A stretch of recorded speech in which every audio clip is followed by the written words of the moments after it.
मनाच्या मनुष्याला आशीर्वादाची रेलचल होते, पण जो धनवान होण्याची उतावळी करतो त्याला शिक्षा झाले वाचून राहत नाही. आपण आपले डोळे उठूया आणि वर्षासाठी प्रार्थना करूया. धन्यवाद पप्पा, तुझा जो सर्दी मान जीवनाची भाकर तू जर तू आम्हाला तुमच्या सगळं आपण ठेवलेलं आहे आणि आज तुझ्या सकाळी देत आहे कृष्णा ती भाकर ग्रहण करण्यासाठी प्रत्येकाच्या कानाला मनाला हृदयाला तू स्पर्श करतो बाप्पा. मग माझ्या सुद्धा खूप शब्द तुझा आणि या वचनाद्वारे बाप्पा कुठलाही असा शब्द निघून नये माझ्या मुखाद्वारे तो तुझ्या इच्छेच्या विरोधात असेल, तुझ्या योजनेच्या विरोधात असेल आणि मंडळींच्या आत्मिक आध्यात्मिक वाढीच्या विरोधात असेल तर मंडळीच्या उन्नतीसाठी जे योग्य, तुझ्या इच्छेनुसार जे योग्य तेच माझ्या मुखातून येणे परमेश्वर.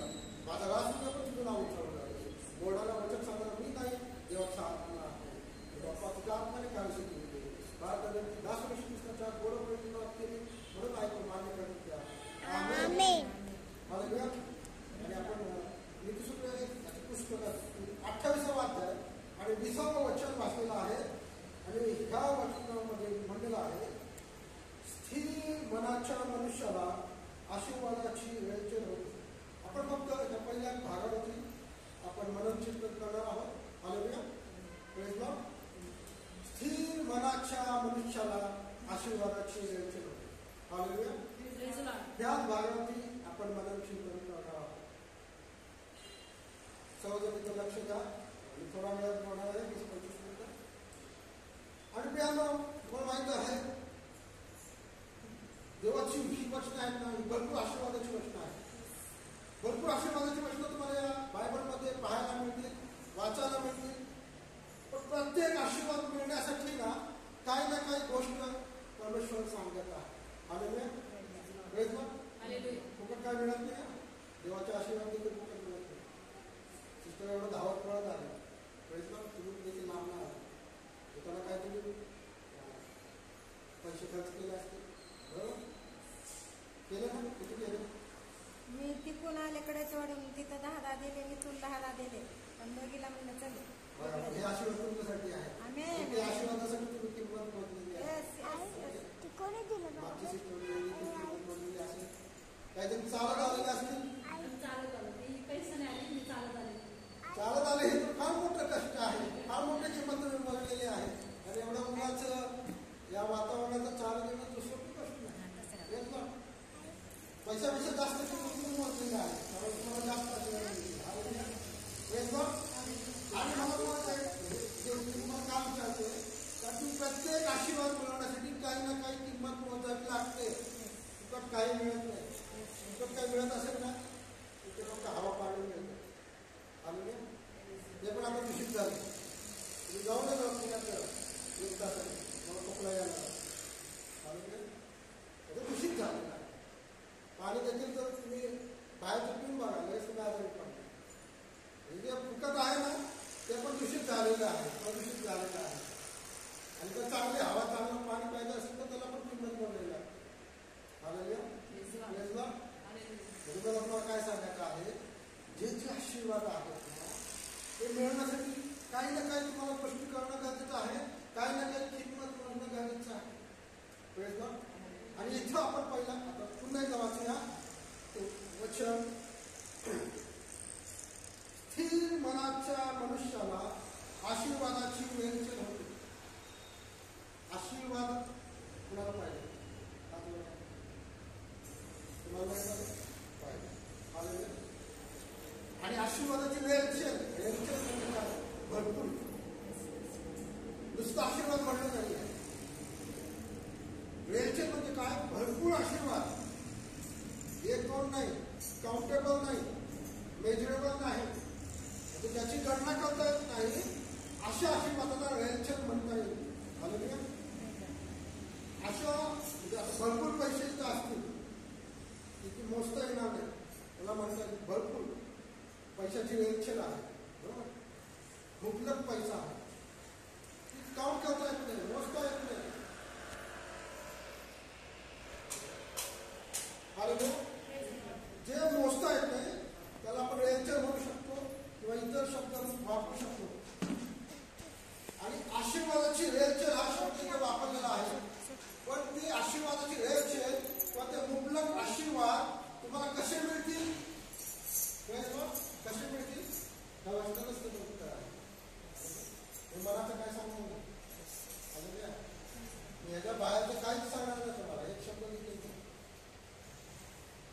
इथंच दिलेलं आहे ते वचन पुन्हा एकदा वाचा शिकलं.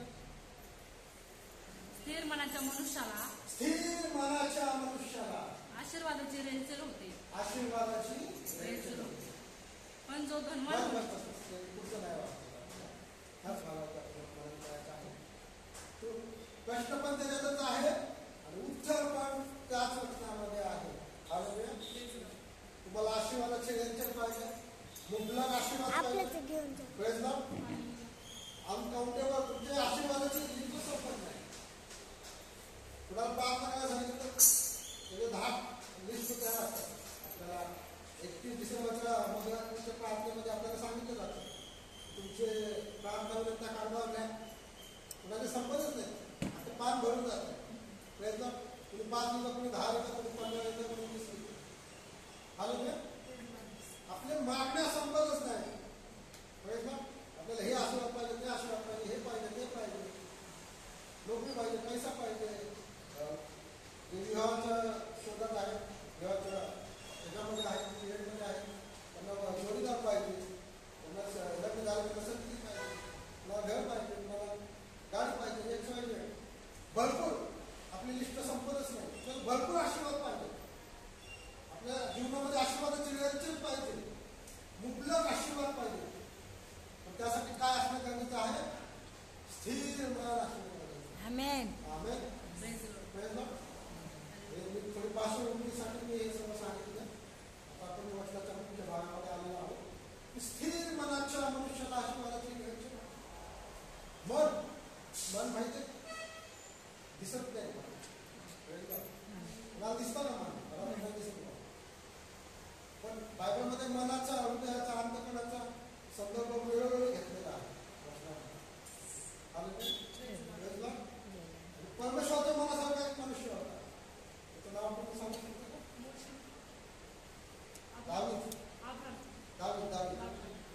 दावीदाविषयी साक्ष होती. तो परमेश्वराच्या मनासारखा मनुष्य आहे. आणि बायबलमध्ये सांगितले तुम्ही आपल्या अंतःकरणाचे विषय करा, कारण की त्यामधून जीवनाचा उगम आहे. आणि हृदय सर्वात कपटी आहे. म्हणजे बघा, जसं आपलं मन, हृदय, अंतःकरण जसं चांगलं पाहिजे तसंच ते वाईट देखील असू शकतं. त्यामुळे आपल्या अंतःकरणाचं, हृदयाचं विशेष रक्षण करणं गरजेचं आहे असं पाहिजे. आणि तुम्हाला सांगू द्या मला, स्थिर मनाच्या मनुष्याला आशीर्वादाची रेलचेल होते. आणि आपल्याला स्थिर मन पाहिजे. चंचल लोक परमेश्वरांना आवडत. आज हे उद्या ते परवा नाही. परमेश्वर म्हणून स्थिर मनाच्या मनुष्याला आशीर्वादाची रेलचेल होते. त्यामुळे पौल कलिकाच्या मंडळीस म्हणतो जे शुद्ध आहे ते मी केलेलं आहे, जी माझी धाव होती ती मी संपवलेली आहे, आणि आता मला नीतिमत्वाचा जर आपण स्थिर राहिलं ना, काय होईल? आपल्याला अनंत आशीर्वाद जे आपल्यासाठी राखून ठेवलेले आहे ते आपल्याला योग्य समज मिळते. देवाचं वचन आहे, जो शेवटपर्यंत टिकेल तोच कळेल. बरोबर? असं आहे की आज आयुष्य प्रभूचं सांगत घालून आलं बाबामध्ये घालवा असं दिलंय का? जो शेवटपर्यंत टिकेल, जो शेवटपर्यंत विश्वासात टिकेल, जो शेवटपर्यंत वचनामध्ये टिकेल, जो शेवटपर्यंत देवाच्या भक्ती आनंदामध्ये टिकून राहील, जो शेवटपर्यंत परमेश्वराच्या सानिध्यात टिकून राहील, तोच आशीर्वादित ठरेल. Hallelujah. Praise Lord. Hallelujah. Praise Lord. आणि त्यासाठी स्थिर मन असणं गरजेचं आहे. स्थिर मन, अस्थिरता नको, स्थिर पाहिजे. स्थिर तर तुम्ही विश्वास ठेवा ना, मला पहिले विश्वास राहा, तरच तुम्हाला जीवनात तुम्हाला ज्या स्थितीत पाठवण्यात आलेलं असेल त्या स्थितीमध्ये आपल्याला ख्रिस्तामध्ये राहणं गरजेचं आहे. एक वचन वाचूया. प्रेरितांचे पहिले पत्र 7 अध्याय 24 वचन. पहिले प्रेरित 7:24. पहिलं करीत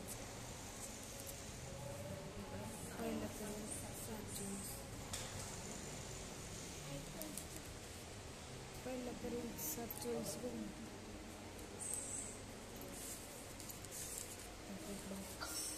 बंधुजन हो, हा. ज्या स्थितीत कोणाला पाचारण झाले असेल त्या स्थितीतच तो देवाजवळ राहू. आमेन. इथं बंधुजन शब्द आहे आणि इथं पुढील बंधू शब्द आहे. सगळे भगिनी आहे. पण हे वचन तुम्हाला पण लागलं आहे. ठीक आहे, असं समजू नका तिथं बंधुजन लिहिले, तिथं भगिनींना पण तुम्ही लिहू शकता, समजू शकता. हालेलुया. जसं हे भावाला लाभ आहे तसं हे बहिणींना पण लाभ आहे. ज्या स्थितीत तुम्हाला पाचारण झाले आहे त्या स्थितीतच तुम्हाला प्रभूजवळ राहायचं आहे.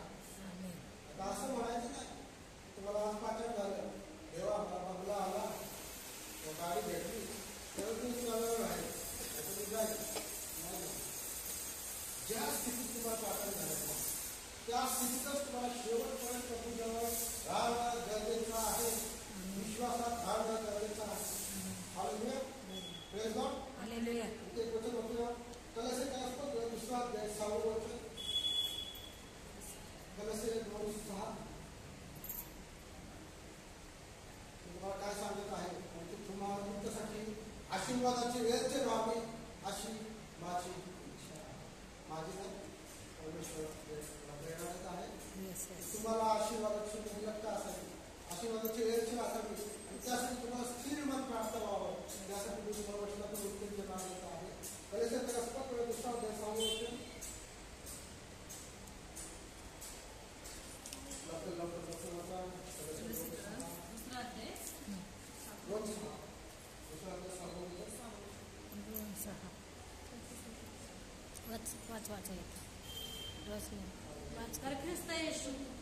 तर ख्रिस्त येशू जो प्रभू याला जसे तुम्ही स्वीकारले तसे त्यांच्यामध्ये चालत राहा. जसे स्वीकारले तसे त्यांच्यामध्ये त्यामध्ये चालत राहा. तसे त्यांच्यामध्ये चालत राहा. त्यांच्यामध्ये मुळावलेले म्हणजे काय, लोणचं जे घालतो ना, मुरवलेले काय करतात, बीज घालते मुळून देतात. हा मूर्ती काय एकदम आतमध्ये जाऊ देतात. हा हा सर्व आतमध्ये मिक्स होऊन देतात. हा ना म्हणजे मुळावलेले पाहिजे, मूळ पाहिजे, त्याला आतपर्यंत गेले पाहिजे. Yes yes yes yes. रचले जात असलेले तुम्हाला शिकवल्याप्रमाणे विश्वासात दृढ होत असलेले आणि निरंतर उपकार स्तुती करणारे व्हा. आणि काय वचन काय म्हणत आहे, जसं तुम्हाला सुवार्ता समजली आहे, जसं तुम्ही विश्वास ठेवला आहे तसे त्यामध्ये चालत राहा, त्यामध्ये मुळावलेले असा, त्यामध्ये रचले गेलेले असा, त्यामध्ये स्थिरावलेले असा, त्यामध्ये दूर झालेले असा. जेव्हा तुम्हाला प्रथम सुरुवात समजली, प्रथम तुम्ही विश्वास ठेवला, तुमचा विश्वास बरोबरचा असू शकतो. एकदम सुरुवात, एकदम पहिला दिवस बरोबर तुमचा बरोबरचा विश्वास असू शकतो. पण नंतर तुम्ही हळूहळू विश्वासात वाढत गेला आहात, विश्वासात बळावत गेला आहात, विश्वासात मुळावलेले आहात, रचले गेलेले आहात, विश्वासात दूर झालेले आहात, स्थिरावलेले आहात. मजबूत झालेले आहात विश्वासात.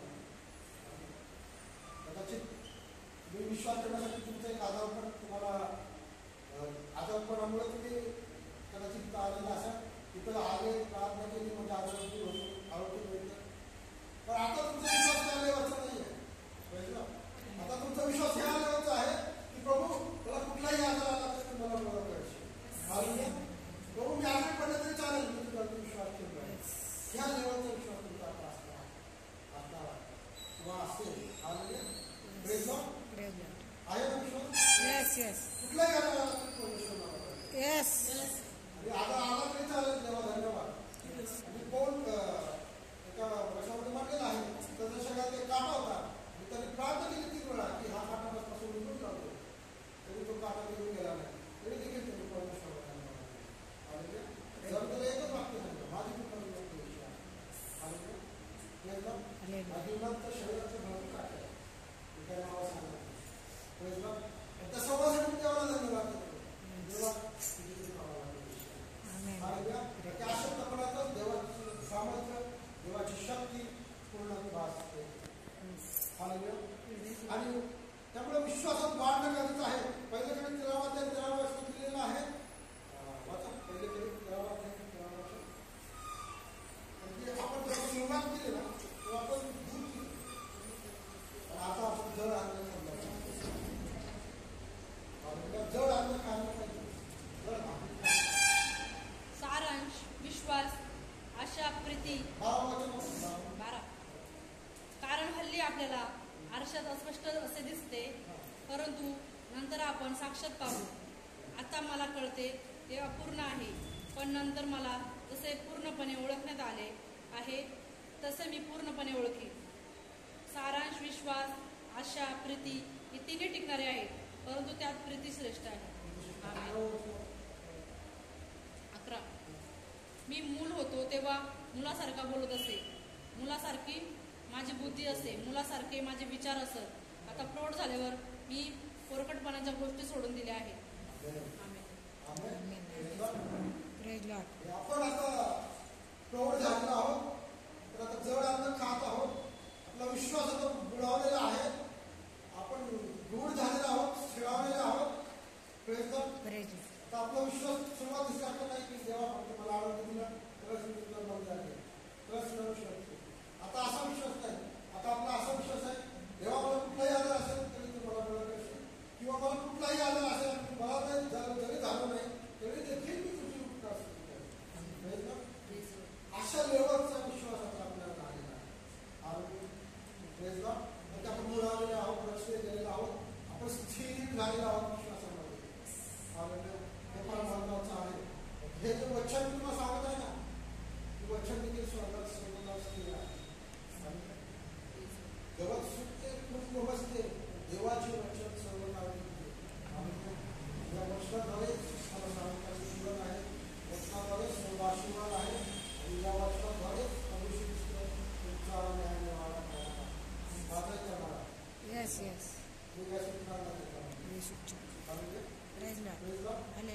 शेवटपर्यंत टिकलो तर सुटेल, नाही टिकलो. शंभर राजा शेवटपर्यंत टिकला होता, पण शेवटी तो थोड्या चुकीच्या गोष्टीला नादी लागला. त्यामुळे शेवटपर्यंत टिकणं फार महत्वाचं आहे. आणि आपण पाहत आहोत की स्थिर मनाच्या मनुष्याला आशीर्वादाची वेचन होते. आणि आपल्याला स्थिर राहायला पाहिजे. परमेश्वर स्थिर आहे, प्रभू श्री ख्रिस्त स्थिर आहे. इब्रियन 8 म्हटलेलं आहे, प्रभू श्री ख्रिस्त काल, आज व जुगामी सारखाच आहे, स्थिर आहे. देवाची वचनं स्थिर आहे. देवाची वचनं बदलतात का? बायबलची वचनं बदलतात नाही बदलत.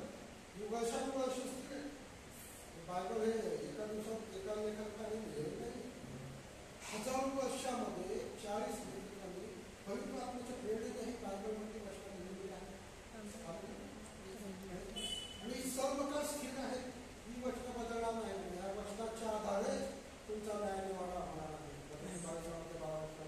मी पाहू शकतो की जगाचा न्याय निवाडा होणार आहे. प्रभू श्री ख्रिस्त तो न्याय निवाडा करणार आहे. काय सांगायचं तुम्हाला? जर आशीर्वादाची वेळेचे पाहिजे, तुम्हाला विश्वासात स्थिर असणं गरजेचं आहे, वचनामध्ये स्थिर असणं गरजेचं आहे, देवाच्या प्रभूच्या सन्निधानात असणं स्थिर असणं गरजेचं आहे. तरच तुम्हाला तुमच्या जीवनात आशीर्वादाचे वेळेचे तुम्हाला पाहायला मिळेल. शेवटचं क्लोजिंग वचन आपण वाचूया. शेवटचं वचन समर्थाच्या भागामध्ये आपण आलेलो आहोत. तर त्याचे पहिले पत्र 15 अध्याय आणि त्यातील 18 वचन आपण वाचू. त्याचे पहिले पत्र 15 अध्याय 18 वचन.